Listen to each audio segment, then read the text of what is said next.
Have you thought about buying a house and never moved on it, or never thought about buying because you thought you could not buy, you could not afford? Well, there are 5 lies and 5 myths that buyers believe and that stops them from buying their dream home. Buying a home is an American dream.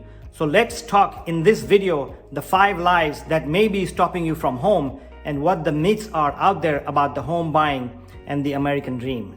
So these 5 lies or 5 beliefs that you may believe in or you may heard of that may have stopped you are in no particular order. And the first one I want to talk about is that you need a perfect score to buy a house. You may have the down payment, you may be well qualified, you may want to be ready to buy, but you may have a bad credit score due to a bankruptcy or medical emergency or whatever reason, student loans, or you have cars that you co-sign for a brother or somebody, so your credit score is not that great. And probably you never thought about looking for a home. But that's a big lie or a big misbelief. You don't have to have a perfect score or a great score of 800 or 780 or 750 to buy a house. Yes, it helps you if you have a great score. You get better rates and possibly better terms and conditions. But I just talked to a lender, a friend of mine yesterday, to make sure that I'm giving you the right information. And he said that even if you have a low score of 625 or 600, you can still get a loan. In fact, he also mentioned that you can get a loan as low as 580 FICO score or a credit score. Of course, if it's that low, it's a special loan program that you may have to get into. They may charge you more interest rate, they may charge you more points and fees, etc. But if you really want to buy a house, even with lower credit scores, your dream is reachable. So don't let the low credit scores stop you from moving into looking for a house. One of the things that you could do if your score is low for whatever reason is there are companies out there called credit repair companies that help you improve your score. Maybe you may need 2 months or 3 months or 6 months, maybe a year to improve your low score to a higher score. So use these credit card companies or credit repair companies and adjust your payments and things and improve your score before you buy that home. Patience is a virtue, so rather than not buying, give yourself some time, improve your credit score, and then buy. I talk to buyers and sellers on a daily basis, and one of the biggest things I hear, especially from buyers and especially first-time home buyers, is that they need 20% down to buy a house. So in this case, let's say the median home price today in USA is about $430,000. One immediately thinks, oh my gosh, I need about $80,000, which is 20% down to buy a house. There is no way I can buy a house. But that is the biggest lie, that is a myth, and that's not true at all. In fact, if you look at this chart, it shows that the first-time home buyers pay an average of 6% when they buy a house. If we look at all the home buyers, that means a home buyer that sold their home and bought another one or buying the second or third home, the average down payment is 14%. So the myth or the common misconception that you need 20% down is not true at all. Also, wanted to mention to you that with an FHA loan, it's a government loan, so it's easier for you to qualify than with a conventional loan. So that's another advantage of an FHA loan.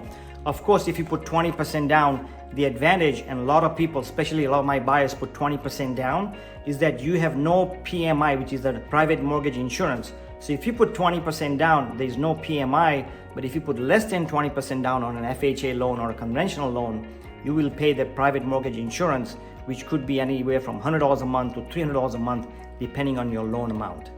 Let's get to the next point. But before I do that, I want to take a quick moment and thank you for watching my video. And if you can subscribe to my channel and make some comments on why you may not be buying or what you are believing, and comment here, please share with other viewers. I would really appreciate it.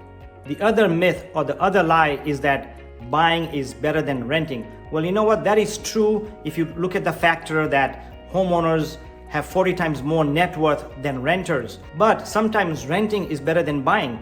You may not be ready to buy right now, so maybe you want to wait and rent for another 2 or 3 years. Maybe you're just graduated and you just got a job and you're not sure where you want to settle. You want to settle in San Francisco or Los Angeles, New York, Miami, or Montana, wherever. So you want to start a job right now, get your foot on the ground, get a great job and maybe transfer later on. Or you are waiting to get married and your fiance has a job or she's trying to finish her college, and as soon as she finishes, you're gonna move to another state, Texas, Montana, wherever. So there's situations where it's better to rent than to buy. It's not always true that buying is better than renting. Sometimes renting is better than buying.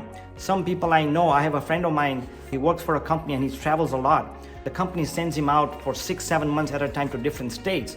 So he's not buying because he figures, why should I buy? Because he goes out every year at different states, 6 or 7 months at a time, and comes back. So he has a small, cozy 1-bedroom, 1-bath. He's a single guy and he just enjoys his life. He makes a lot of money, but he does not want to buy right now. After I talked to him, he is thinking about buying a property as a rental. So he's not losing money just renting. So he's looking at rental while he's traveling around, and eventually in 2 or 3 years, he wants to switch a job and settle down now that he has a girlfriend. And at that time, he's going to buy. If you look at the chart below done by the Harris poll, for the 5th year in a row, more than 8 in 10 Americans say buying a home is a priority. But you could be the 20% where renting is better. So do what you have to do, what's best for you at the situation or the time of your life. Don't feel bad about buying a house if you don't need to buy a house. On that note, at the end of this video, I have a video that you may want to watch. It's called When is the Right Time to Buy? And I always say the right time to buy is when you are ready, willing, and able to buy. So please watch. There's a link at the end of this video. The next point I want to talk about, that what buyers believe or to-be buyers believe, and that's a lie, and that may be stopping them from buying a house, is that they feel like when they see a house or they like a neighborhood and they see the listing price and they feel that the listing price is not negotiable. You may be just thinking around and driving around and see a house for $400 and you feel, well, that house should be worth $350 or $375, and you're not going to get it. So home prices are negotiable. Everything is negotiable. Your interest rates are negotiable. Your terms and conditions are negotiable. And your home price from the listing price is negotiable. So let's talk about that. So if you're in the process of buying, I'm sure you have talked to a lender and a realtor already. If not, direct message me. I will refer you a great agent in your area. But when you're looking for homes and if you have a great agent working with you and on your side, they will tell you that a certain house is not listed right and it's negotiable. Let me show you this chart.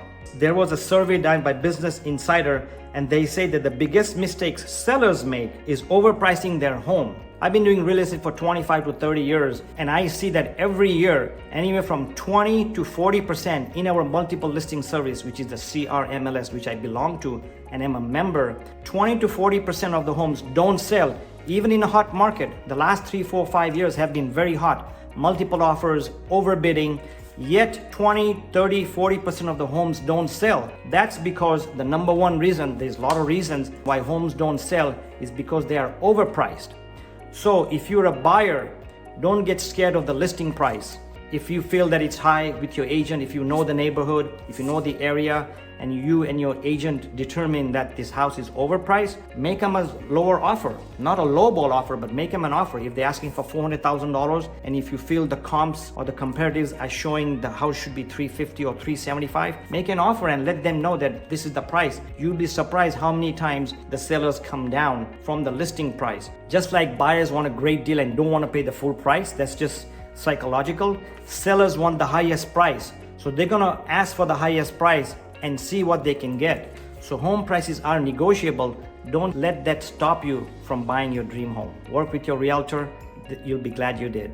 The other myth or the other lie or the other belief that home buyers believe that goes to the down payment or very close to the down payment.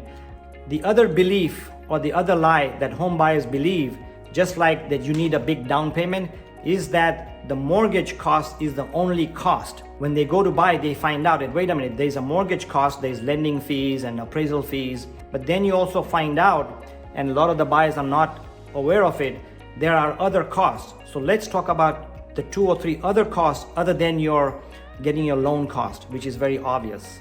When you get a loan, of course, you have the principal and interest payment. On a $400,000 home, you might have $3,000 a month payment, depending on how much down payment you put and what your interest rates are. But in addition to that, there's what we call the PITIs. So you have the principal and interest, then you have your property taxes. So on a $400,000 house in Orange County, California, where I'm from, in Anaheim Hills, our tax rate is 1.1% of the purchase price, and which usually goes up by a small percentage every year. So on top of that, you're looking at another almost $400 a month payment on property taxes. So now you have principal and interest, and then you have taxes, your property taxes, and then you have the home insurance. You have to buy a home insurance. A lot of the lenders require you to get insurance. So now you have PITI. So you have principal and interest, you have your taxes, then you have insurance. But wait, it doesn't stop there. The other expenses are when you move into a house, you have utilities. If you have a newer home, you have association fees.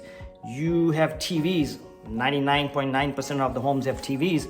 And now there's streaming charges and Hulu charges and cable charges, etc., etc. So you have those additional $100. On average, USA, an average homeowner pays up to $200 in cables and streaming services. So that's additional charge. You have maintenance charges. I bought this home, and the first year I moved in, I had to spend $7,000 putting up a new roof. So that was additional cost. So there are additional costs from your mortgage fees. And if you don't factor that in when you go to buy a house, it will affect the purchasing power of your home. So if you know the purchasing price, maybe you want to lower down on your purchase price so that you can put in the other $500, $600, $1,000 a month fees that are non-mortgage fees, and then buy a home according to that. Lower your prices, etc., so you can afford to pay the utility bills, the cable fees, the maintenance fees, and insurance, etc.